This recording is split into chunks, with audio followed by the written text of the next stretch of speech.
las cosas que se le...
Buenos días, muchachos, ¿cómo han estado? Profe, buenos días, muy bien. Buenos días, profe, muy bien. ¿Y usted qué tal? Muy bien, afortunadamente. Permítanme un segundo.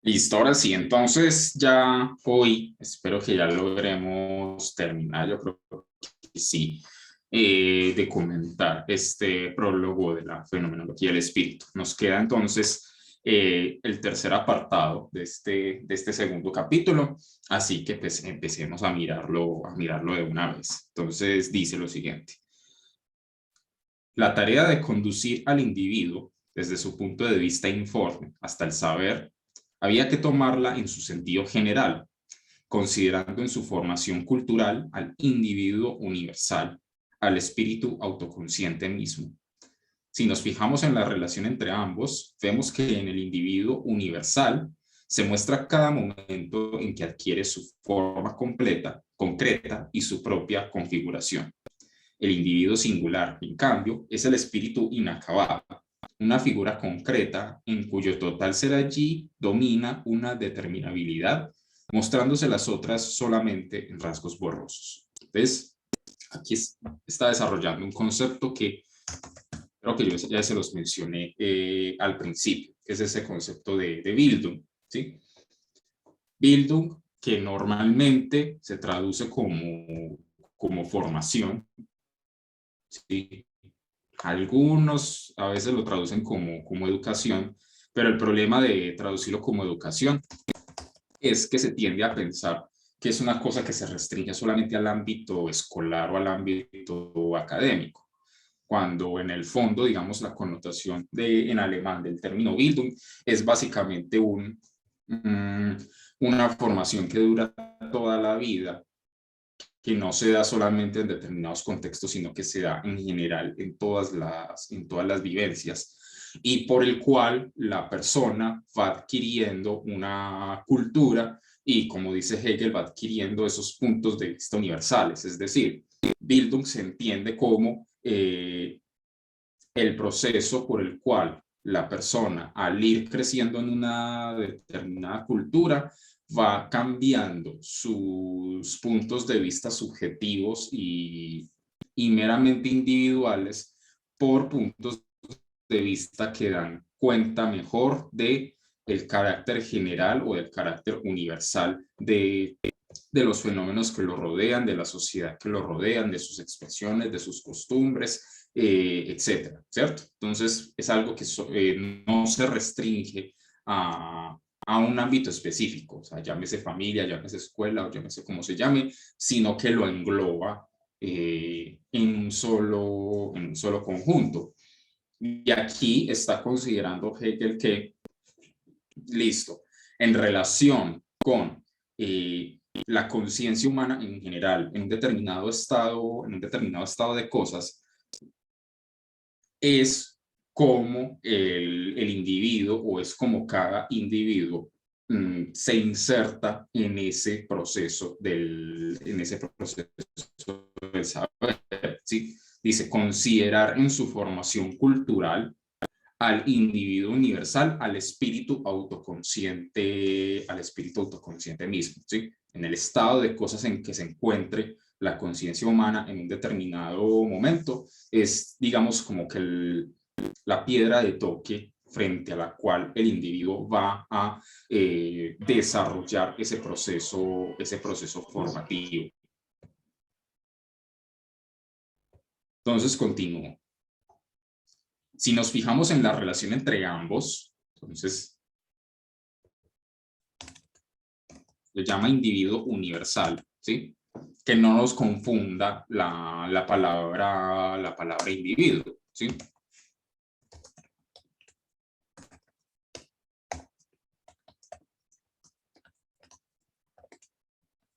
Si lo ponemos así entre paréntesis, se puede hacer más claro.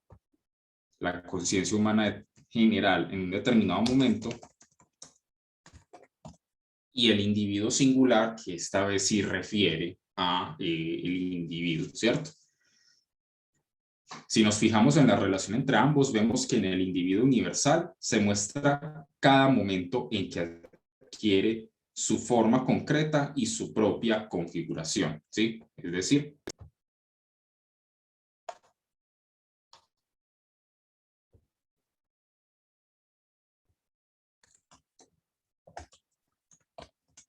como ese determinado resultado que ha sido producto de un proceso, se muestra en cada momento en que adquiere su forma concreta y su propia configuración. El individuo singular, en cambio, es el espíritu inacabado, una figura concreta en cuyo total ser allí domina una determinabilidad, mostrándose las otras solamente en rasgos borrosos, es decir,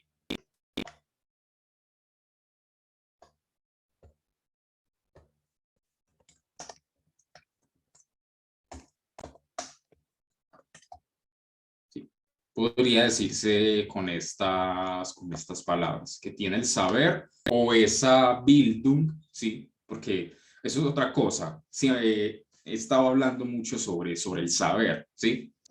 y he obviado, digamos, otras palabras que utiliza Hegel como ciencia. Lo que pasa es que como ya no tenemos interiorizada una determinada connotación de saber y de ciencia, mucho más restringida a ámbitos académicos, mucho más restringida a método científico, a estudio, digamos, concreto, de pronto eso puede hacer perder el matiz y la carga significativa que tiene el término Bildung. Entonces aquí entiéndase saber, no solamente como saber académico, incluso puede que algunos ejemplos que estaba poniendo contribuyan a entenderlo de esa manera, pero es mucho más allá de un mero saber académico, sino que es la inserción en toda una cultura, ¿cierto? Y por eso es que a la hora de leer la fenomenología del espíritu se pueden poner ejemplos de todo tipo, ¿sí? Tanto culturales como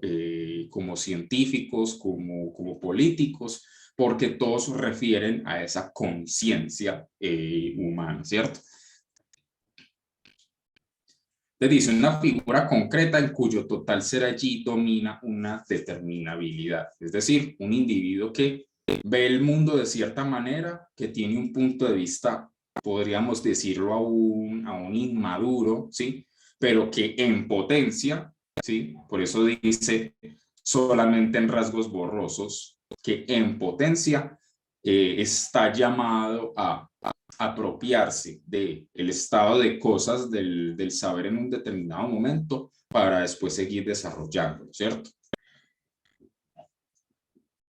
Entonces dice, en el espíritu que ocupa un plano más elevado que otro, la existencia concreta más baja desciende hasta convertirse en un momento insignificante.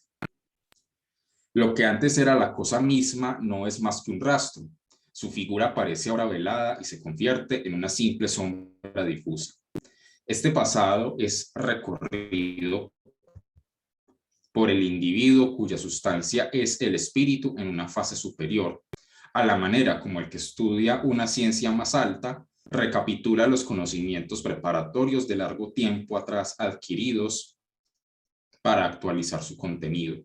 Evoca su recuerdo, pero sin interesarse por ellos ni detenerse en ellos. Entonces,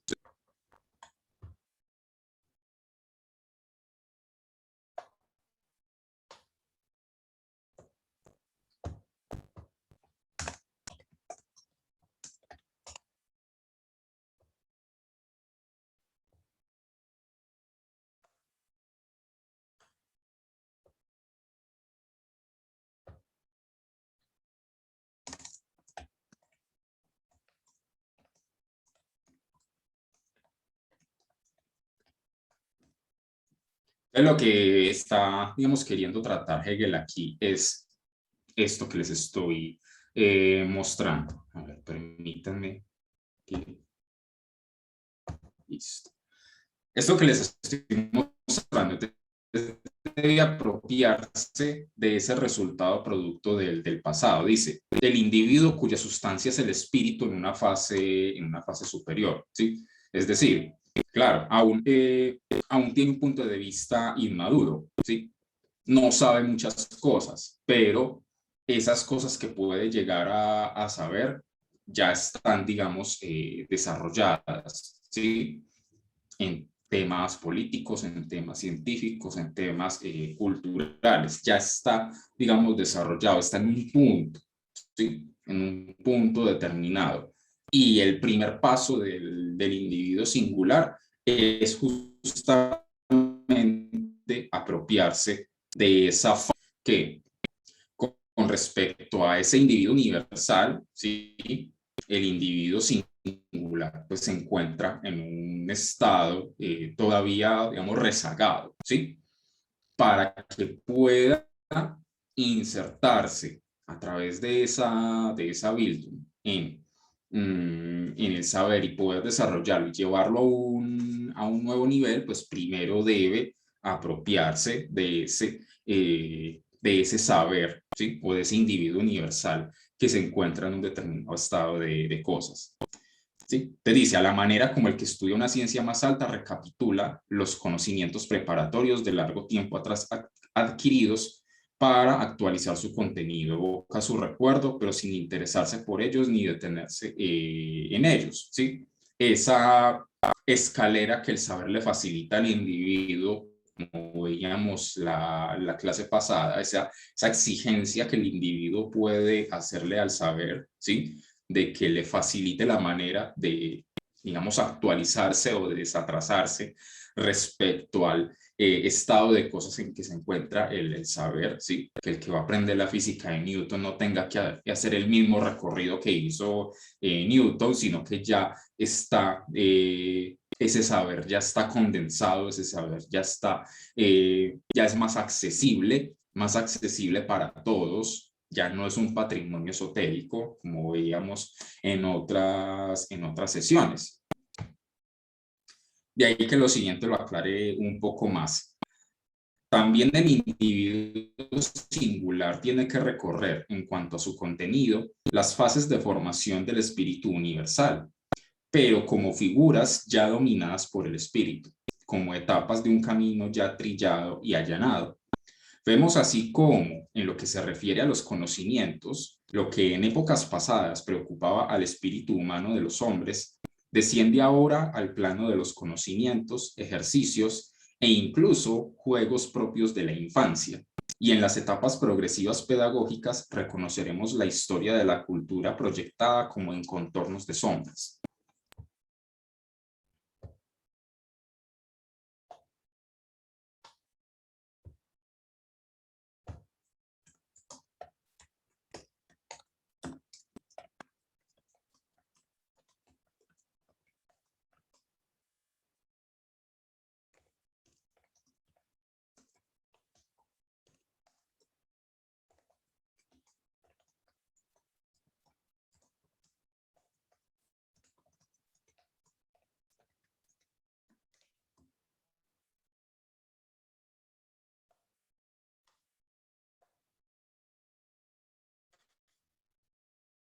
¿Sí?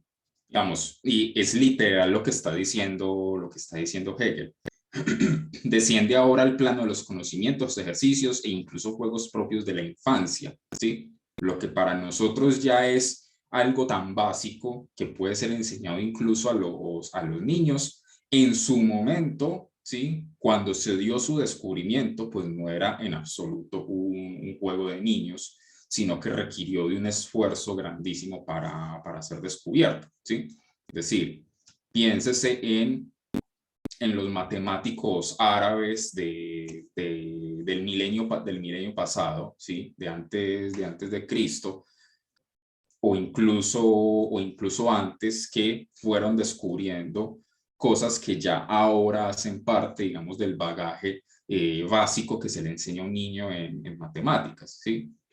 Como los fraccionarios, por ejemplo, o las ecuaciones de una variable, las reglas de tres, ¿sí? Hoy en día eso ya está tan aplicado y se han desarrollado tantas cosas con él y ya se ha puesto en práctica tantas veces que ya se ha encontrado la manera de transmitirlo de una manera mucho más sencilla para que incluso esos individuos que están en una etapa aún tan inmadura en su formación tengan la posibilidad de apropiárselo. Pero, y esa apropiación que pueden hacer ya da cuenta, dice, de que el esfuerzo que hace cada individuo al recorrer, dice, el saber en el que se encuentra su cultura para poder apropiárselo y saber en qué estado se encuentra, el esfuerzo del recorrido necesariamente es menor del que les tomó a aquellos que desarrollaron ese saber desde el principio. Te dice, esta existencia pasada es ya patrimonio adquirido del espíritu universal que forma la sustancia del individuo y que manifestándose ante él en su exterior constituye su naturaleza inorgánica. La formación, considerada bajo este aspecto y desde el punto de vista del individuo, consiste en que adquiere lo dado y consuma y se apropia su naturaleza inorgánica. Es decir,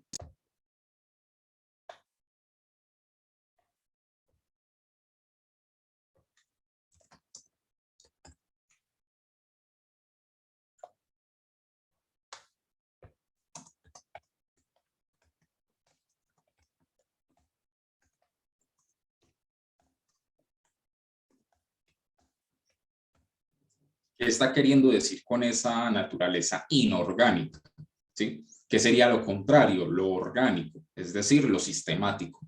Es decir, la comprensión de cada parte en relación con las demás y en relación con el todo.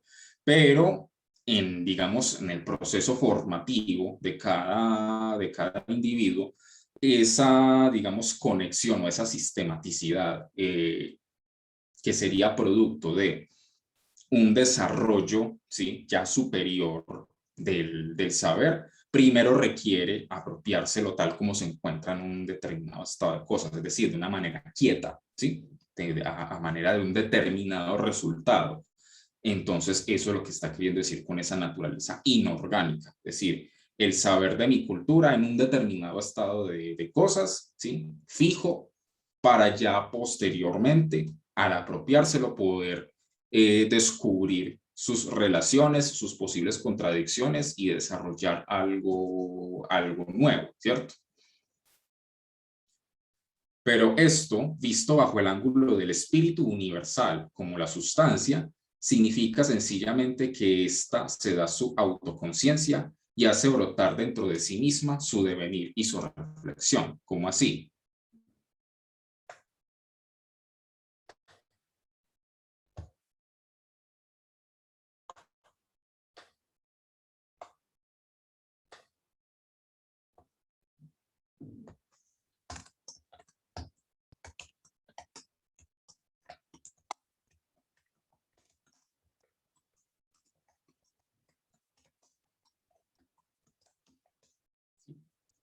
Que el saber mismo, ¿sí?, al ser apropiado y al ser aprendido por esos nuevos individuos, pues ya no es única y exclusivamente un resultado final, algo quieto, algo fijo, sino que al ser aprendido también está, digamos, el saber mismo adquiriendo el impulso, ¿sí? Digamos que encendiendo su motor para poder desarrollarse hacia nuevos resultados, hacia asuntos, digamos, inesperados, hacia contradicciones y hacia nuevos puntos de vista y hacia nuevas formas de ver las cosas. Entonces es ese proceso de la formación como buena dialéctica, que es esto que estamos viendo, concierne no solamente a los individuos se apropian el saber en un determinado estado de cosas, esa naturaleza inorgánica, para poder desarrollarla, sino que el saber mismo o la conciencia humana misma, al ser aprendida por esos nuevos individuos, adquiere un nuevo impulso, ¿sí? Entonces dice, hace brotar dentro de sí misma su devenir y su reflexión, ¿sí? ¿Sí?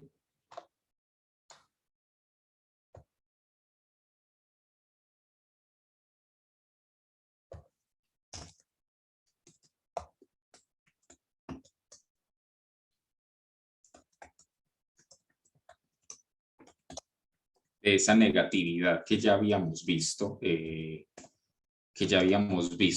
hace algunas clases. Entonces dice, la ciencia expone en su configuración este movimiento formativo, así en su detalle cuanto en su necesidad, como lo que ha descendido al plano de momento y patrimonio del espíritu. La meta es la penetración del espíritu en lo que es el saber. La impaciencia se afana en lo que es imposible, en llegar al fin sin los medios. De una parte, no hay más remedio que resignarse a la largura de este camino, en el que cada momento es necesario. De otra parte, hay que detenerse en cada momento, ya que cada uno de ellos constituye por sí una figura total individual y solo es considerada de un modo absoluto en cuanto que su determinabilidad se considera como un todo o algo concreto, o cuando se considera el todo en lo que esta determinación tiene de peculiar. Es decir, lo que habíamos visto la clase pasada con la exigencia que se le hace al individuo, ¿sí? De no espere que todo sea fácil, que todo sea masticadito, ¿sí? Que pueda llegar de una vez al resultado final solamente a punta de nociones aisladas o de frases sueltas, sino que si realmente quiere apropiarse, ¿sí?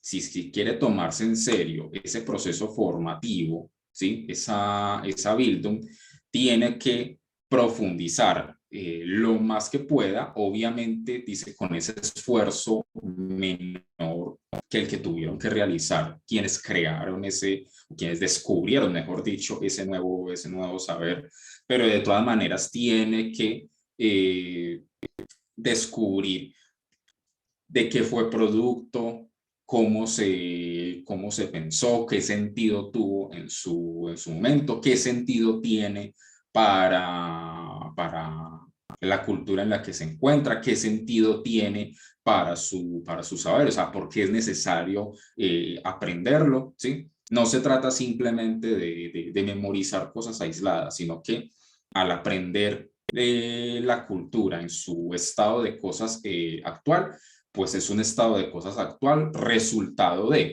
¿sí? De un proceso, y ese proceso hay que interiorizarlo lo más posible, ¿sí?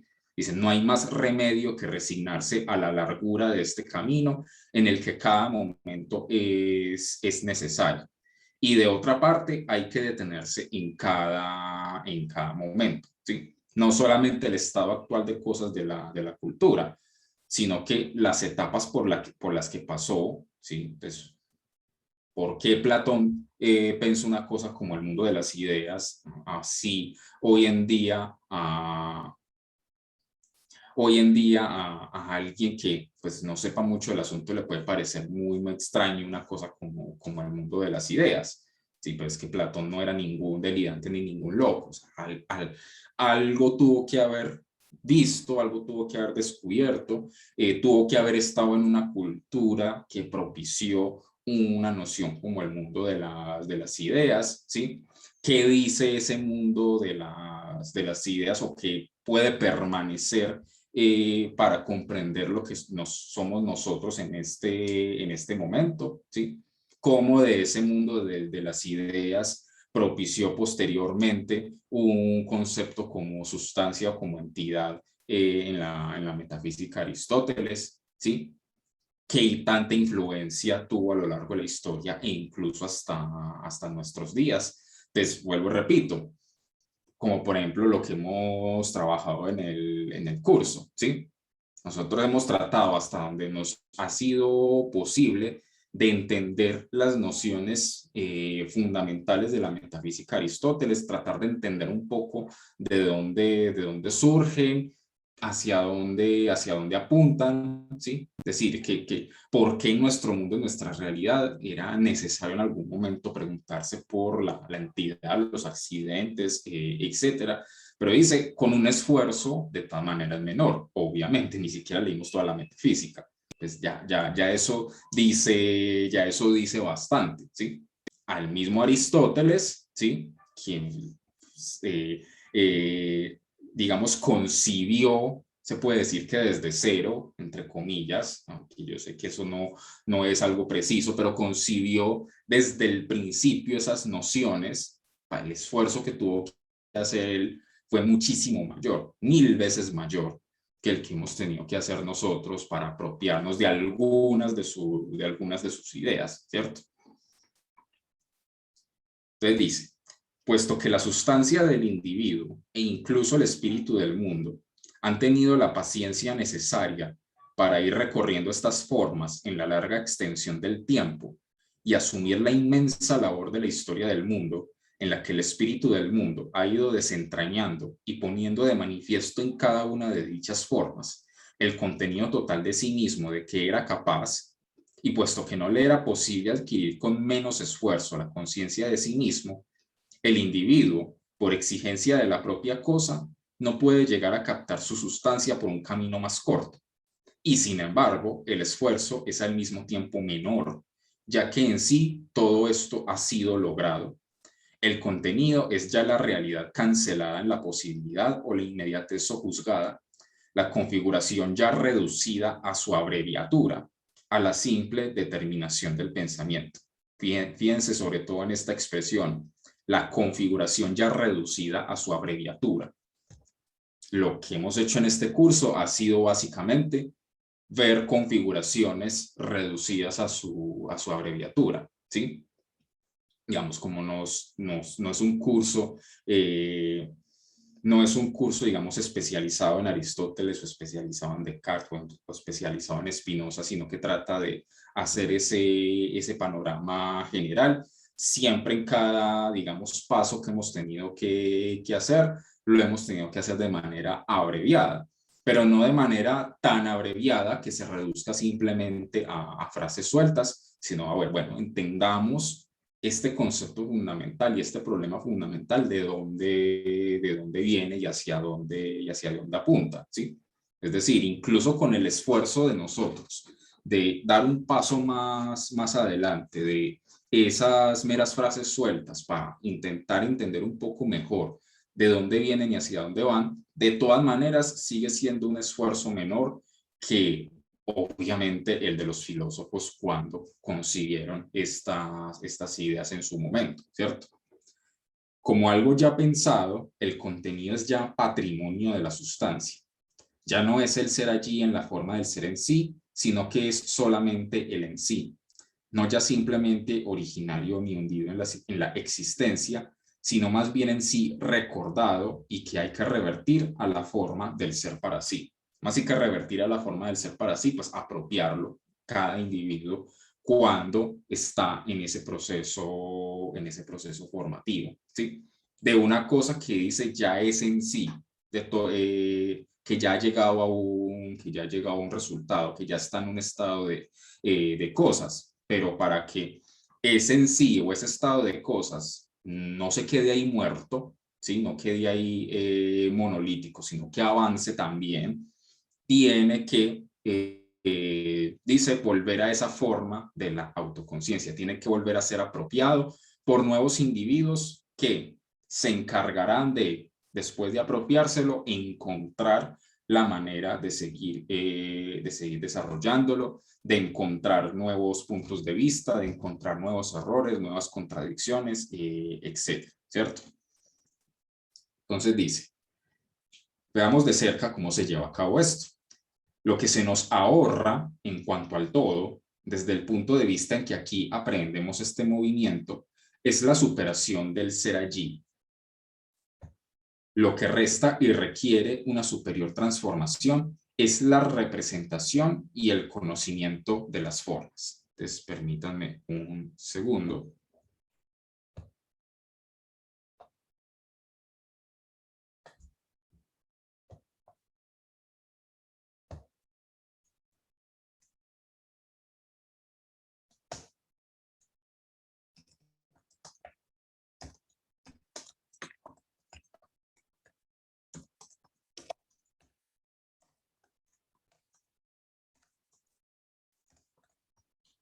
Dice, ¿qué es lo que se ahorra en ese esfuerzo menor que tenemos que hacer para aprender el saber de una cultura, digamos, en su estado de cosas actual?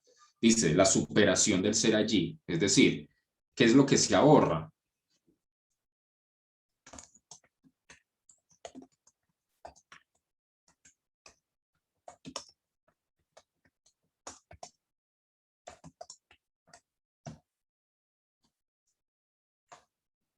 Es decir, los errores, las superaciones, las contradicciones ya fueron hechas, ¿sí? Ya los pensadores, los científicos, los políticos del pasado, ¿sí? Los filósofos, etcétera, ¿sí? que concibieron desde cero ese nuevo punto de vista, ya hicieron, digamos, lo más difícil, digámoslo, si se puede decir así, ya hicieron lo más difícil, que era desentrañar, ¿sí? Del saber que ellos aprendieron, desentrañar los errores y las contradicciones que había, digamos, en su interior para darle una nueva forma.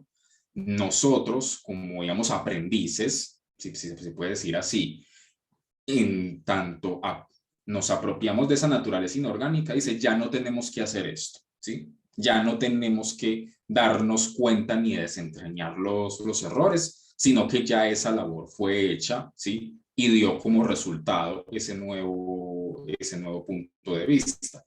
Te dice, lo que resta y requiere una superior transformación es la representación y el conocimiento de las formas. ¿Qué está queriendo decir con esto? Que esto, digamos, de esto hablará unas líneas más adelante.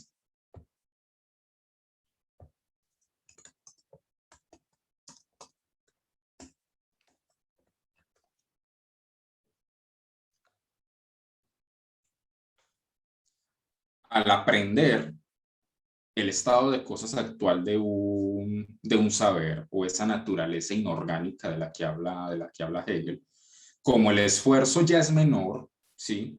Como ya no tenemos que hacer todo el esfuerzo que hicieron los pensadores del pasado, digamos, el contenido que uno aprende, las ideas que uno aprende, ya están, digamos, en una versión también, si se quiere decir, resumida, ¿sí? También está ese saber en una versión más fácil, ¿cierto? Que facilita el aprendizaje, ¿sí? Y como ya ha sido tan aplicado, ya ha sido tan desarrollado y ya, digamos, hace parte, dice Hegel, del patrimonio, ¿sí? Es decir, que hasta los menos avesados, los no iniciados en la cultura, ya tienen, digamos, una idea de lo que es ese saber, ¿sí? Que hasta los niños son capaces de comprender una cosa como los fraccionarios, que a unos hombres adultos de hace miles de años, pues tuvieron que hacer un esfuerzo muy grande para descubrir en qué consistían, ¿sí? Hoy en día un niño puede aprenderlo, es decir, que se familiariza con una versión, si se quiere, resumida o un poco más fácil o digamos que no requiere o que no conlleva ese esfuerzo tan grande que hicieron los pensadores del pasado. Entonces, el indio se familiariza, es decir,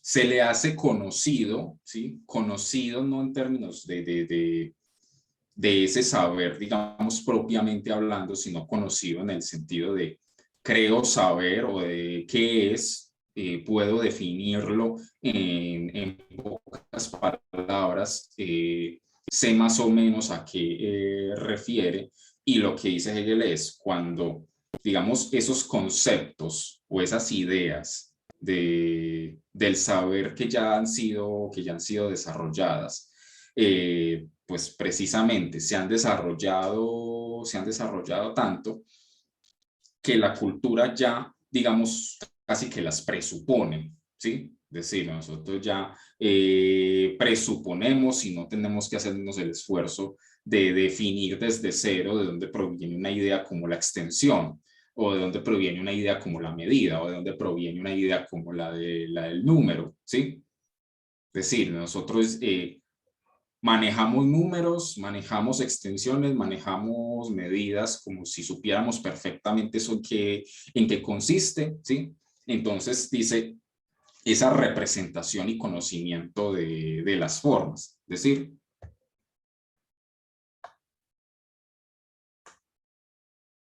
podemos decirlo también con esta expresión.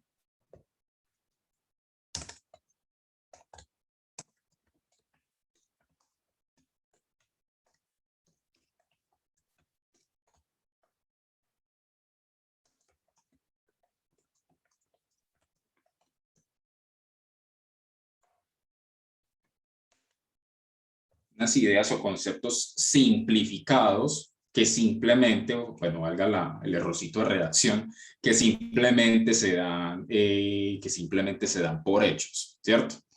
Entonces, dice, eso es lo que requiere transformación. Aquí es donde ya, digamos, el proceso formativo adquiere su responsabilidad, ¿sí? Digamos, ya se ahorró un esfuerzo, ahora tiene que hacer otro, y es tomar esas ideas simplificadas, ¿sí? Y desarrollarlas para darse cuenta de que en el fondo no son tan simples, de que no simplemente hay que darlas por hechas, de que de ahí se pueden desentrañar nuevos descubrimientos, nuevas cosas, etc. Entonces dice, el ser allí replegado sobre la sustancia solo es inmediatamente transferido por esta primera negación al elemento del sí mismo. Por tanto, este patrimonio que el sí mismo adquiere presenta el mismo carácter de inmediatez no conceptual, de indiferencia inmóvil, que presenta al ser allí mismo, por donde éste no ha hecho más que pasar a la representación. Entonces, este concepto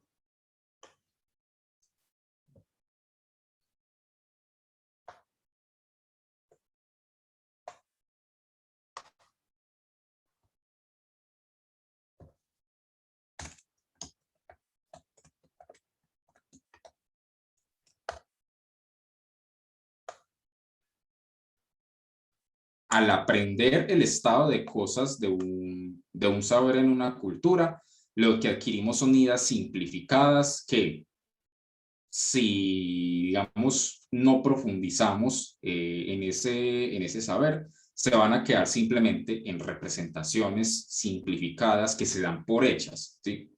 Extensión, número, medida. Dice aquí Dios, naturaleza, entendimiento, sensibilidad, ¿sí? Conceptos como tan comunes que ya parecen tan simples que ya todo el mundo cree saber a qué se refieren y como que ya no hace falta profundizar más en ellos. Es ese creer ingenuamente que ya no se necesita profundizar más en ellos o que simplemente se pueden dar por sentados y que no hay que hacer aunque sea un mínimo esfuerzo de pensamiento para mirar qué es lo que hay detrás de esos conceptos que parecen tan simples. Ese es el esfuerzo que hay que hacer, ¿sí? Eso es, digamos, lo que corresponde a el individuo singular cuando se apropia realmente del saber y pretende desarrollarlo, ¿sí? Entonces, con ello, dicho ser allí se convierte al mismo tiempo en algo conocido. Y aquí debo hacer una pequeña anotación.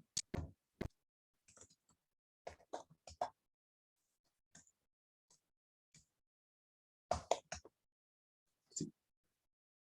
Digamos que una de las muchas discusiones especializadas, digámoslo así, sobre la traducción de la fenomenología del espíritu, tiene que ver con estos dos verbos en alemán, ¿sí? Erkennen, que traduce, digamos, conocer, ¿sí? Es el verbo conocer digamos, en el habla normal del alemán. Para decir conocer, dicen erkennen, ¿sí? Y anerkennen, que es más como, que es un conocimiento como más simple, ¿sí? De mera familiaridad, ¿sí? Entonces, digamos que muchos especialistas en una frase del siguiente párrafo consideran que se presta confusión, ¿sí? Para quien no conozca la lengua alemana, le puede representar una confusión. Entonces,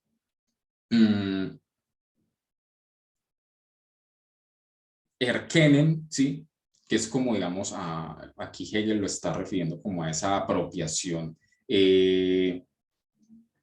digamos, detallada, profunda, ¿sí? Que va más allá de las meras ideas o conceptos simplificados, ¿sí? Y anerkennen, que sería como la mera familiaridad, ¿sí? Como supongo saber qué es tal cosa, porque todo el mundo cree saberlo, porque es un concepto, digamos, que ya se ha hecho cotidiano y todo el mundo cree saber a qué se refiere, ¿sí? Y aquí lo traducen como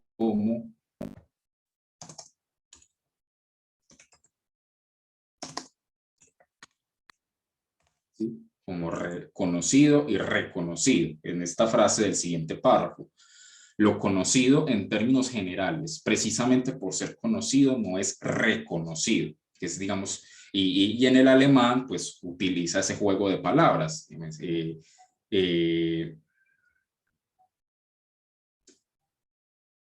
No sé, no tengo aquí presente cómo es la frase completa en alemán, pero sí sé que, digamos, juega con esos dos verbos, y que en la traducción española, pues, eso se pierde y puede prestarse un poco a confusión.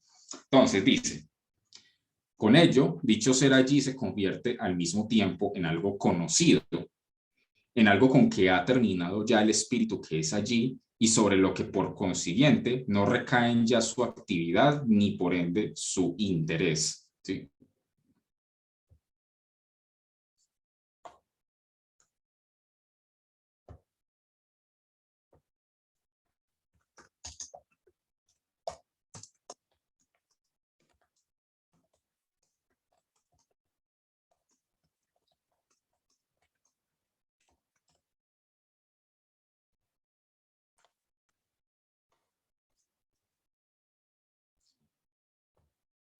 Puede explicarse un poco heideggerianamente, ¿sí? Con ese se sabe o se cree saber de una determinada, de una mera representación, ¿a qué refiere por mera familiaridad? Te dice, en eso se convierte, ¿sí?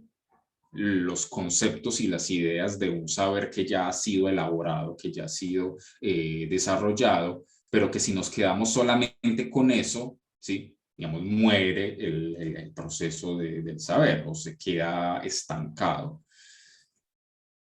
Si la actividad que ya no tiene nada que ver con el ser allí es solamente a su vez el movimiento del espíritu particular que no se concibe, tenemos que el saber, por el contrario, se vuelve contra la representación que así se produce, contra este ser conocido, es la acción del sí mismo universal y el interés del pensamiento. Es decir,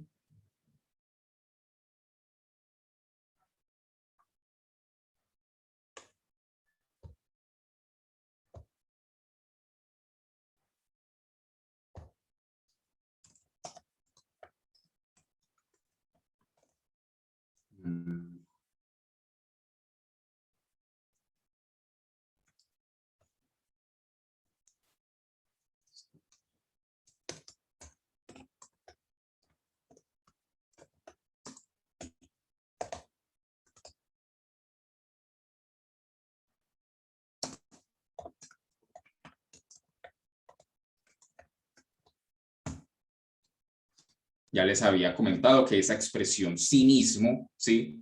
Hace referencia a ese carácter de sujeto, a ese carácter, digamos, de devenir, de desarrollo, digamos, de actualización, ¿sí? De dar cuenta de los posibles errores o de las posibles contradicciones que hay en un estado de cosas del saber, ¿sí?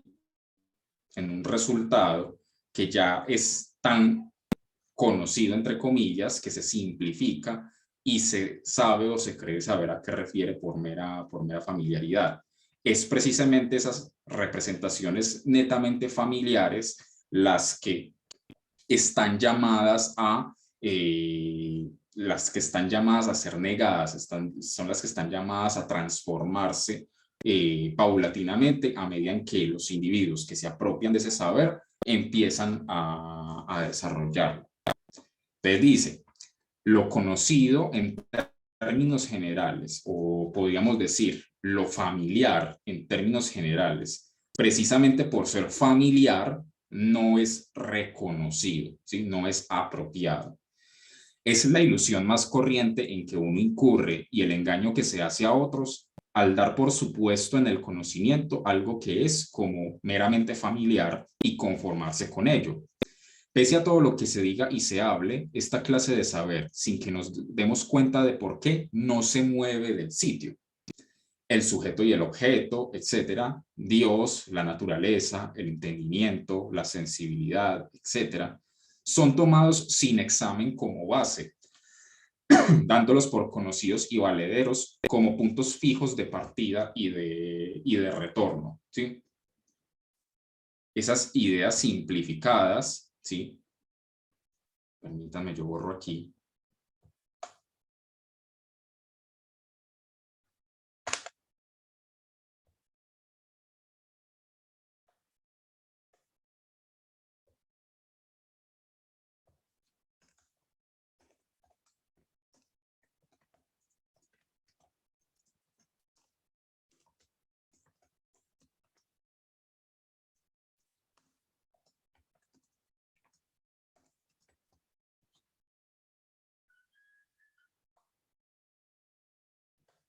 Se plantean como puntos de partida o como fundamentos de manera injustificada precisamente por ese carácter simple.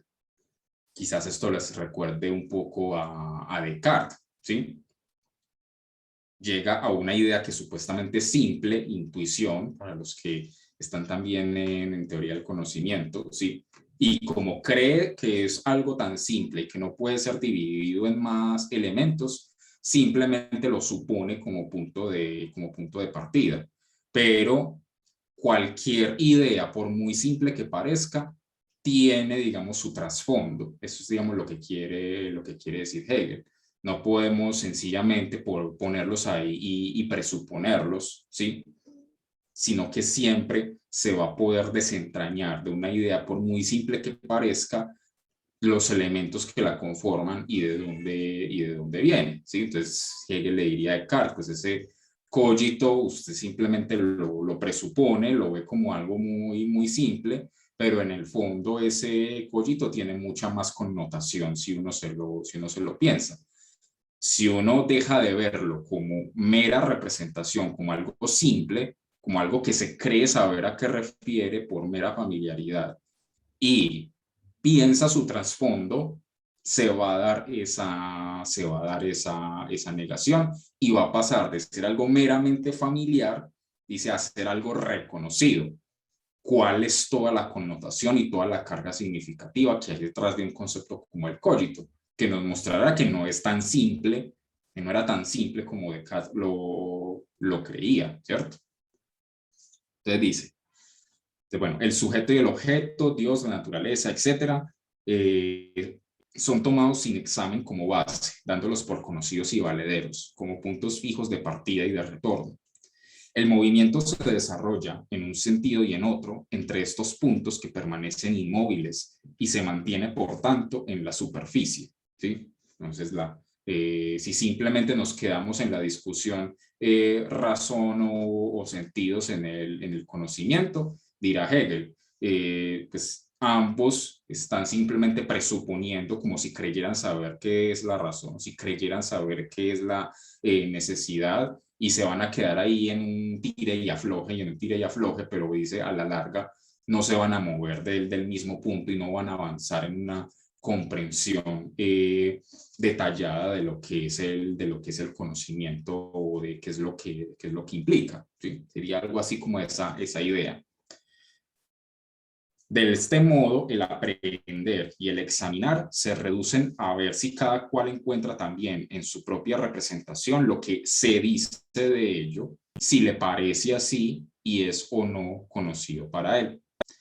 El análisis de una representación, tal y como solía hacerse, no era otra cosa que la superación de la forma de su ser conocido.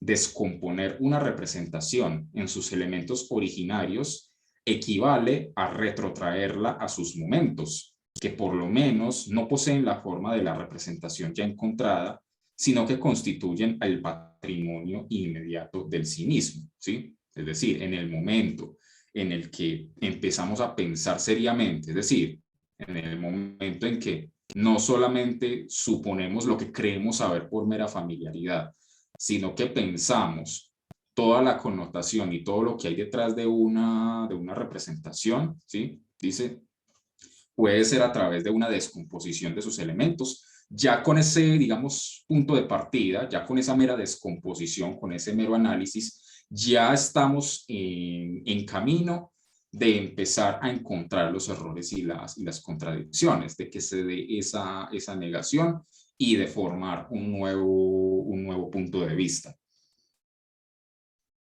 Es indudable que este análisis solo lleva a pensamientos de suyo conocidos y que son determinaciones fijas y quietas.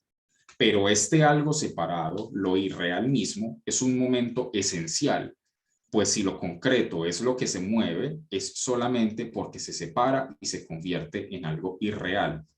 La actividad del separar es la fuerza y la labor del entendimiento, de la más grande y maravillosa de las potencias, o mejor dicho, de la potencia absoluta. Es decir, ya el primer paso, que puede parecer muy sencillo, como el de descomponer una idea simple en los elementos que la componen, así esos elementos que vayamos descubriendo sean igualmente cosas fijas, ¿sí? Cosas determinadas, ya esa descomposición, ¿sí? Dice que hace el entendimiento, o ese, como ya en inglés, ¿sí? Ese pensamiento ordinario, ese ordinary thought, ¿sí? Que cualquier persona es capaz con su pensamiento de descomponer los elementos que conforman una idea, dice, ya esa maravillosa de las potencias, como dice, ¿sí?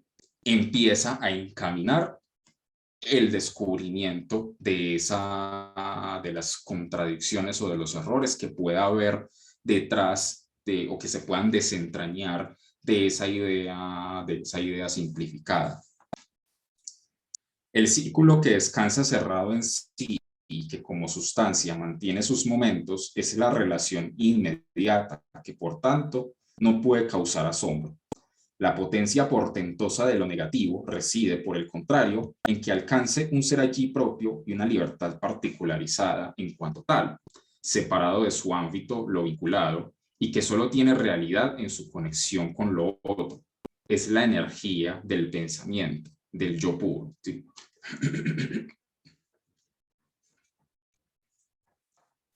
Es decir, que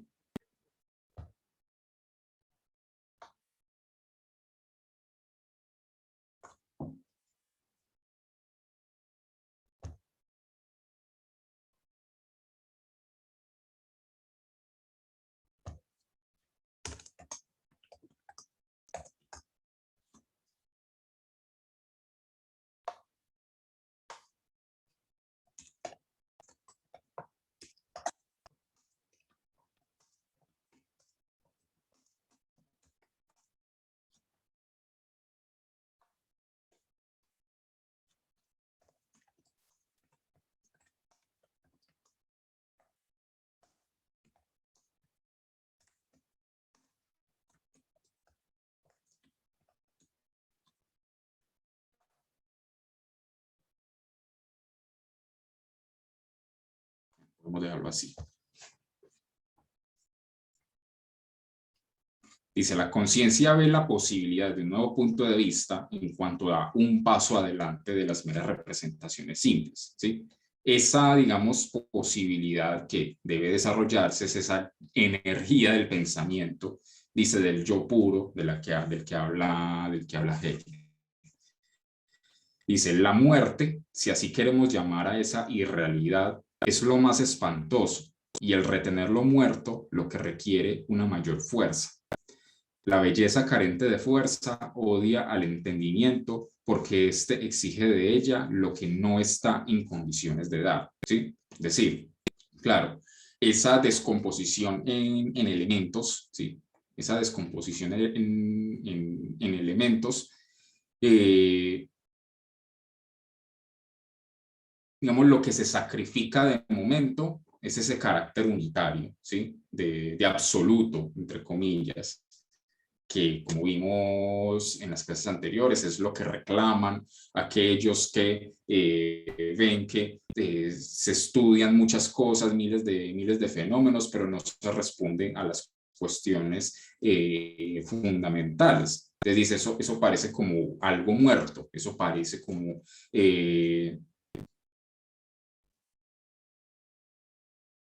algo estéril, si se quiere decir así. Por eso dice, la belleza carente de fuerza odia al entendimiento porque éste exige de ella lo que no está en condiciones de dar, ¿sí? No está conforme con el hecho de que la cultura ya desarrolló el saber estudiando muchas cosas determinadas, pero no de, digamos, la respuesta final, la respuesta unitaria, pero pues es que ellos tampoco han sido capaces. Pero la vida del espíritu no es la vida que se asusta ante la muerte y se mantiene pura de la desolación, sino la que sabe afrontarla y mantenerse en ella. El espíritu solo conquista su verdad cuando es capaz de encontrarse a sí mismo en el absoluto desgarramiento, ¿sí? Es decir, que en ese repensar esas ideas simplificadas, puede que en algún momento nos encontremos en caminos sin salida, en aporías, donde no sabemos a dónde nos van a llevar esas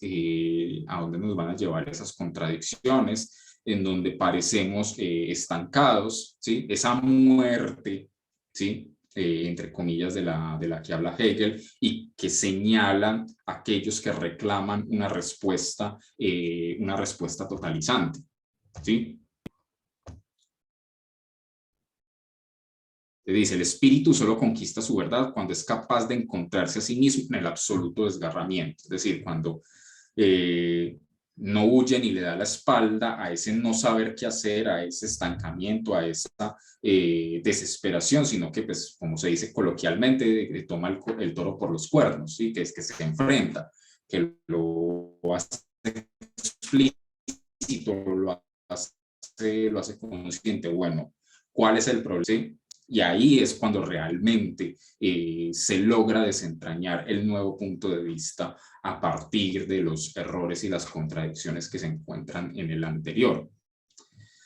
El espíritu no es esta potencia como lo positivo que se aparta de lo negativo, como cuando decimos de algo que no es nada o que es falso, y hecho esto pasamos sin más a otra cosa, sino que solo es esta potencia cuando mira cara a cara a lo negativo y permanece cerca de ello. Esta permanencia es la fuerza mágica que hace que lo negativo vuelva al ser. Es lo mismo que más arriba se llamaba el sujeto, el cual, al dar un ser allí a la determinabilidad en su elemento, supera la inmediatez abstracta, es decir, la que solo es en general. Y ese sujeto es, por tanto, la sustancia verdadera, el ser o la inmediatez que no tiene la mediación fuera de sí, sino que es esta mediación misma. Es decir, vuelvo y leo esa partecita. Esta permanencia es la fuerza mágica que hace que lo negativo vuelva al ser, ¿sí? Es decir, ese tomar el toro por los cuernos es lo que permite que ese estancamiento o esas contradicciones puedan resolverse de alguna manera en un nuevo punto de vista, ¿sí? Que vuelva al ser, que finalmente lleguemos a un resultado concreto. Y es lo mismo que más arriba se llamaba el sujeto, la noción de sustancia y sujeto como, digamos, las dos caras necesarias de la misma moneda, el cual, al dar un ser allí a la determinabilidad en su elemento, supera la inmediatez abstracta, ¿cierto? Es decir, quieta, fija, como mera idea simplificada, es decir, la que solo es en general. Y ese sujeto es, por tanto, la sustancia verdadera, es decir, cuando el resultado de un saber es desentrañado, por eso no solo sustancia, sino sujeto, cuando ese nuevo saber es desentrañado de pensar y repensar las contradicciones que surjan de las mismas ideas cuando las repensamos y las repensamos, ¿sí? Dice que no tiene la mediación fuera de sí, que no simplemente se impone el nuevo punto de vista de manera externa o desde afuera, sino que surge, se desentraña del saber mismo. Por eso dice, es esta mediación misma, ¿sí? Es el mismo saber el que da este proceso, ¿sí? A medida que nuevos individuos se lo van apropiando y lo van desarrollando. La conciencia humana misma está en ese recorrido de aprender a conocerse a sí misma y a conocer su realidad, ¿cierto? Dice, el que lo representado se convierta en patrimonio de la pura autoconciencia. Esta elevación a la universalidad en general es solamente uno de los aspectos, pero no es aún la formación cultural completa. El tipo de estudio de los tiempos antiguos se distingue del de los tiempos modernos, en que aquel, es decir, los antiguos, era en rigor el proceso de formación plena de la conciencia natural. Esta se remontaba hasta una universalidad corroborada por los hechos, al experimentarse especialmente en cada parte de su ser allí y al filosofar sobre todo el acaecer. Por el contrario, en la época moderna, el individuo se encuentra con la forma abstracta ya preparada. El esfuerzo de captarla y apropiársela es más bien el brote no mediado de lo interior y la abreviatura de lo universal, más bien que su emanación de lo concreto y de la múltiple variedad de la existencia. Es decir, en la antigüedad no tenían ya de antemano el concepto de sustancia, el concepto de identidad, ¿sí? Sino que a partir de la riqueza, dice, de la naturaleza, a partir de la riqueza de los distintos fenómenos, por eso dice formación plena de la conciencia natural, y una universalidad corroborada por los hechos, ¿sí? Fue a partir de abstraer toda esa riqueza, ¿sí? A la que estaban acostumbrados, que pudieron desentrañar un concepto como el de sustancia o como el de accidente, ¿sí? De hecho, un paréntesis, Ortega y Gasset hace una reflexión bastante acertada en ese sentido, y él, digamos, muestra que lo que para nosotros son conceptos abstractos, que hay que, digamos, hacer un esfuerzo para entender a qué hacen referencia, cuando, en la época en que se crea ese concepto, normalmente la palabra tenía un significado cotidiano, ¿sí? En esa lengua. Entonces, en el antiguo griego, recordarán cuando les mencioné la palabra eidos, que la palabra eidos en el antiguo griego no era un concepto extraño, no era, digamos, la palabra hipotenusa, que es para nosotros, ¿sí? No era una cosa, no era un término técnico, era un término del común que hacía referencia sencillamente a la forma o la figura, ¿sí? Simplemente que con el paso del tiempo se va volviendo más abstracto y se va volviendo más un término técnico que un término cotidiano. Haciendo referencia a esto, pues, nociones como usía, como dinamis, energía, ¿sí? Entelequia, no eran términos técnicos, eran términos cotidianos que hacían referencia a fenómenos concretos, pero que Aristóteles le da una nueva connotación que con el paso del tiempo, al ya no estar, digamos, inmersos en esa cultura que nos permitiera comprender de una forma tan cotidiana e incluso familiar esos conceptos, entonces ya nos parecen cosas abstractas y cosas tecnificadas, cuando en realidad no lo eran. Entonces dice, por el contrario, en la época moderna el individuo se encuentra con la forma abstracta ya preparada, ¿sí? Con la forma abstracta ya preparada.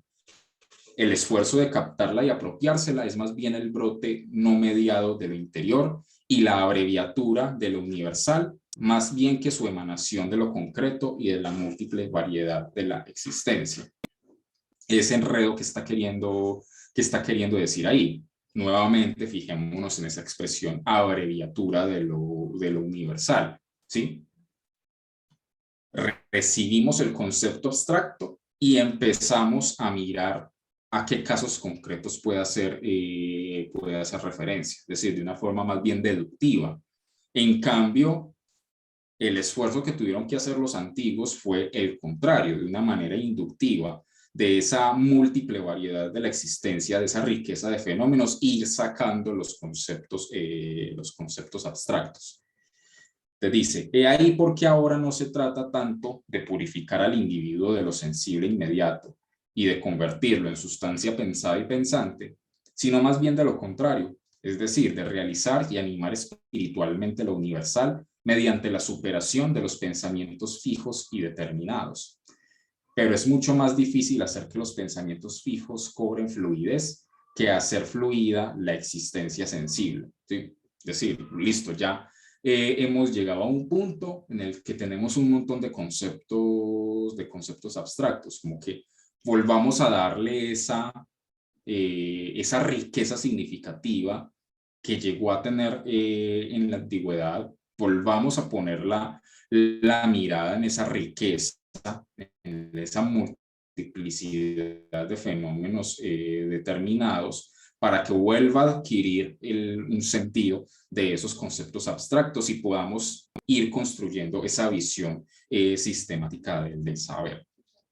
La razón de ello es lo que se ha dicho anteriormente. Aquellas determinaciones tienen como sustancia y elemento de su ser allí el yo, la potencia de lo negativo o la pura realidad, es decir, la posibilidad de siempre transformarse y siempre desarrollarse. En cambio, las determinaciones sensibles, solamente la inmediatez abstracta, impotente o el ser en cuanto tal, ¿sí? Es decir, los conceptos fijos. Los pensamientos se hacen fluidos en tanto que el pensamiento puro, esta inmediatez interior, se conoce como momento o en cuanto que la pura certeza de sí misma hace abstracción de sí, ¿sí? Los pensamientos se hacen fluidos en cuanto que el pensamiento puro, esta inmediatez interior, se conoce como momento o en cuanto que la pura certeza de sí misma hace abstracción de sí.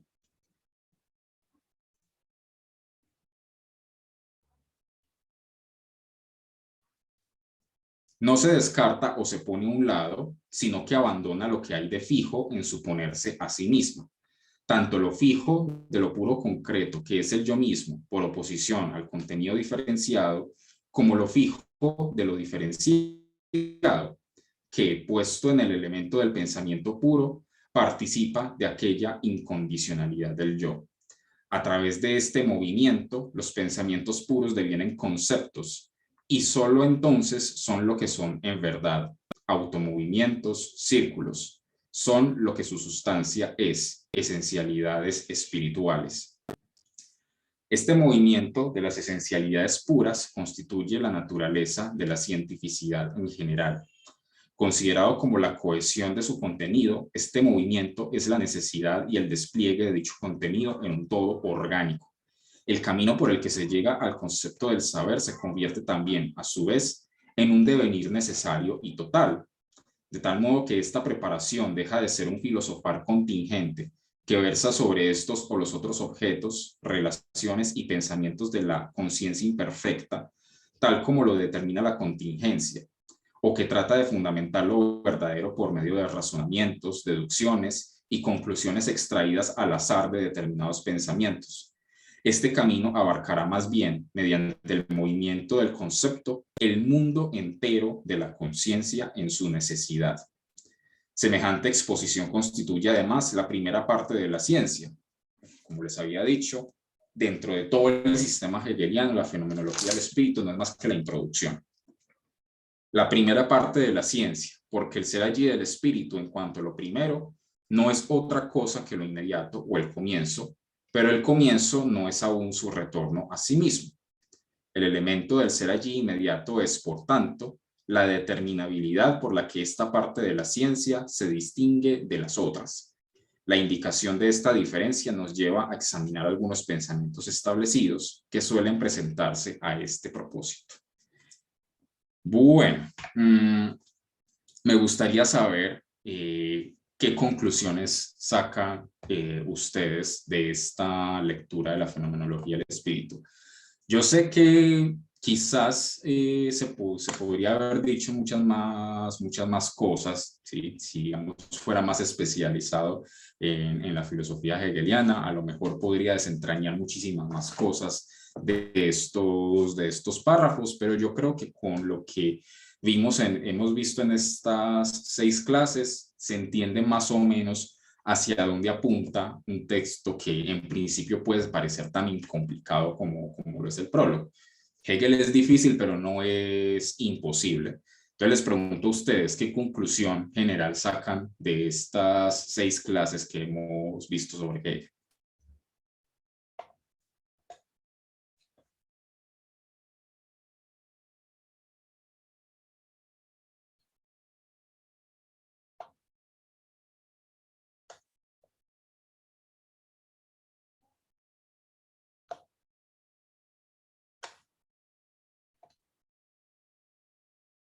¿O siguen igual de perplejos que el primer día? Profe, estamos procesando la información. ¿Están procesando? Ah, bueno. Estamos procesando. Windows Sí, 98. no, con Hegel es así.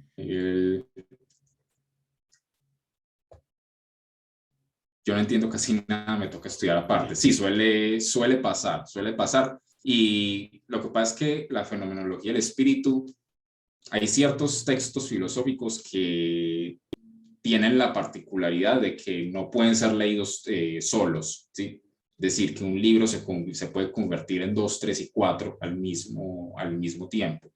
Y la fenomenología del espíritu es uno de ellos, que si uno, pues sí, si se pone a leerlo solo, ¿sí? Solo la fenomenología sin el más mínimo contexto, va a ser muy complicado ir desentrañando todo lo que hay detrás.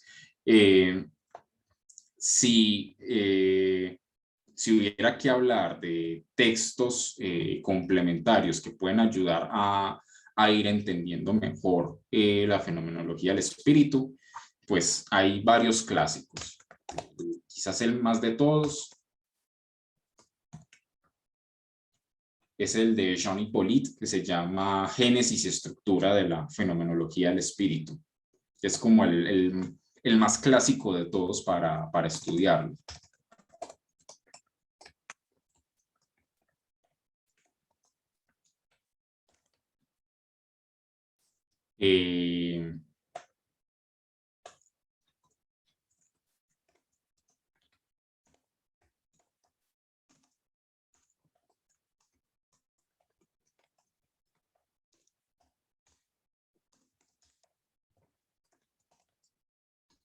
Hay un comentario al prólogo del profesor Richard Schacht que, digamos, es bueno, ¿sí? Te puede hacer una idea general, aunque no se preocupa por profundizar demasiado, digamos, en detalles o en ideas específicas, pero digamos que sintetiza el prólogo de una manera obviamente mucho más clara que en el texto de Hegel y que puede, digamos, hacerle una idea más concreta.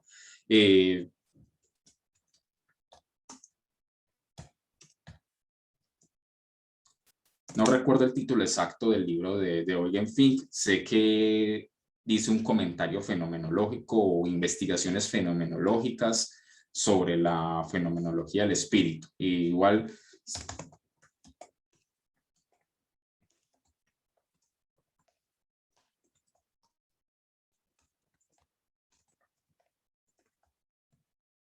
no es el título exacto, ¿sí? Pero sé que por ahí va. Y este es un llamado a que estudien inglés, ¿cierto? A que aprendan inglés, porque, y digamos esto sí se los confieso, de no haber sido por este material, quizás estas clases no habrían salido tan bien. Y me estoy refiriendo a que busquen en YouTube los videos del profesor Gregory Sadler sobre la fenomenología del espíritu. ¿Sí? El problema es ese, que están en inglés, ¿sí? Y si uno pone los subtítulos en YouTube, son los subtítulos en inglés. Entonces, si alguno, digamos, sabe y ya lo maneja, le recomiendo a ojo cerrado los videos de Gregory Sadler, porque son videos, dice, de media hora, half hour Hegel, donde comenta, como hicimos aquí, párrafo por párrafo, no solo el prólogo, tiene toda la fenomenología del espíritu. Creo que no ha terminado incluso la serie, pero la idea de él es comentar toda la fenomenología del espíritu, párrafo por párrafo, ¿sí? Un proyecto monumental y que a mí personalmente me ayudó muchísimo a preparar estas clases. El que sepa inglés, ahí lo tiene. Y si no, pues están estos textos que están disponibles en castellano. Bueno, ¿alguien más quiere comentar algo sobre o concluir algo sobre lo que hemos visto en estas 6 sesiones?